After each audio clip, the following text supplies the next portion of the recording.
জোড়া দিঘির মাঠে। মাগো তুমি বলতে পারো জায়গাটা ঠিক কোথায়? সত্যি কি মা ভয় চলে যায় মরা নদীর সাথে?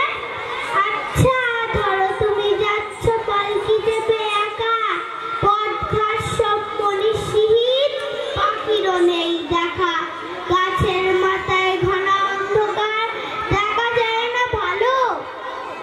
ভাবো হঠাৎ দিঘির পাড়ে দেখতে পেলে আলো, আর তখনই শুনতে পেলে হারে রে রে রে রে, এক নিমিষে 10-12টা ডাকাত এলো তেরে। ধরো তুমি সিটিয়ে ভয়ে পালকিরি এক কোণে, চুপটি বসে আমার কথা ভাবছো মনে মনে। আমি তখন সেই ছড়াটার বীর পুরুষের মতো তলোয়ারের গায়ে ডাকাত মারছি অবিরত।